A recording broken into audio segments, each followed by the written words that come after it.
Today's episode is brought to you by Modern Grower. Let's face it, seeding in the nursery is tedious and time-consuming. Turn the drudgery into efficiency with the time and labor-saving Quick Click Seeder by Modern Grower. The Quick Click can seed a full nursery tray in seconds. It's fully compatible with all trays on the market, such as paper pot, airstrip, cell trays, prop tech, and more. The Quick Click can also be used for microgreens. Cut your time spent seeding by 75% with a Quick Click Seeder available at shop.moderngrower.co. Yeah, I think that's really well said. And in thinking about this in the context of where this interview fits, a lot of people listening to this are farmers, and they're wanting to take pictures of the stuff that they produce to promote their brand, to convey something that they're selling for a customer. And a lot of those people, I mean, the camera they have is the one, it's some cousin of the original from 2007. It's a smartphone. Sure. And they're using that to take the best photos they can. What can they do to try and rise above, to stand out from some of that noise and take the best photo you can with the tool that you have, that we all have? It still comes back to the same principles. It's not about the camera. It's not about learning to use the camera, because like I said, that's the easy part now. But if you want to show off a product, you could search, let's say, for instance, you're a farmer and you grow butternut squash. Well, you could go online right now and find, 500,000 stock photos of butternut squash.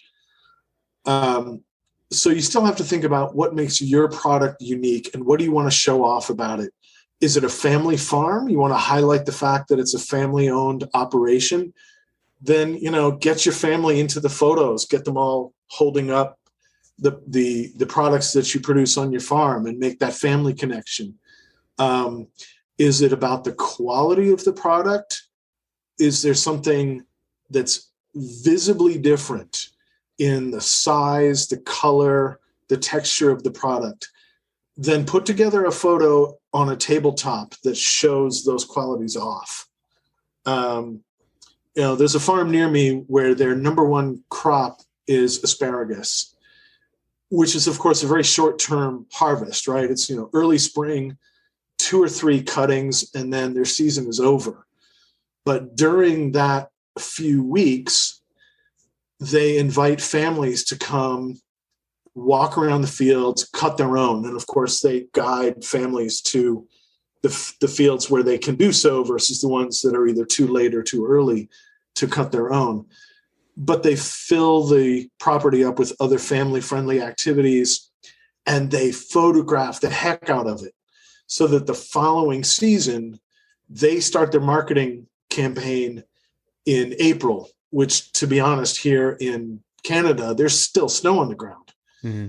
But they start that marketing to remind people that there's this family-friendly activity waiting for them to come to the farm, cut their own product. And then, of course, they have some beautiful shots of their product on the plate or on a dish, ready to eat. So it's not something necessarily you can do in one shot. You might have to build a body of work over time to show how your product is unique, what you can do to show it off. In terms of showing it off, I think maybe where people get stuck is, okay, let's say it's a carrot and I have the top on, or a bunch of carrots. I have the tops on those carrots as well. It's, okay, do I highlight the whole thing? Do I highlight just the carrot itself? Do I have my hand holding it? How am I doing that framing? How much space should I have around the border of this to make it look good? Well, first of all, for filling the frame versus leaving extra space, I always leave extra space. And I advise anybody shooting anything, leave extra space, because you can always crop in afterwards on your computer. But you can't expand the frame to include things that you cut off when you were shooting it. I would suggest always trying to make as simple a background as possible. If you get some beautiful produce, like a carrot, to use your example, put it on a slate gray plate with pretty lighting coming in from a nearby window, that carrot is going to look great. I would avoid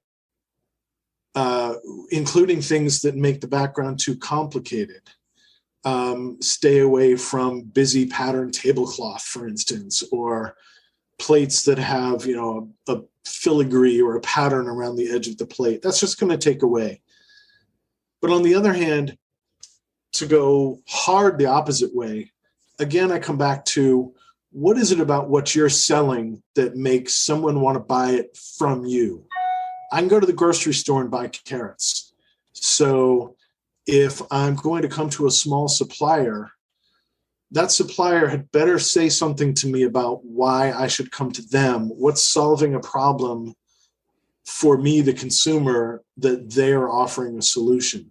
So maybe, again, just to get back to the fresh local supplier, family farm, what if I just get my kid to pull a bunch of carrots out of the ground, hold them by the tops, and stick that fistful of carrots out towards the camera, where the carrots and the kid's fist occupy most of the picture, and maybe the kid's smiling face is in the background.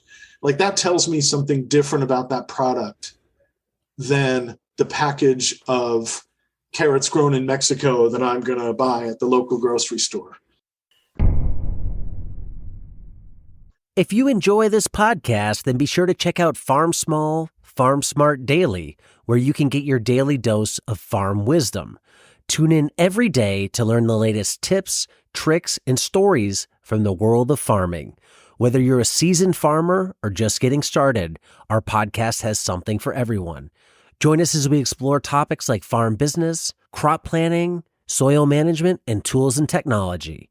Start your day off right with Farm Small, Farm Smart Daily, available on all major podcast platforms. Don't miss out. Subscribe today.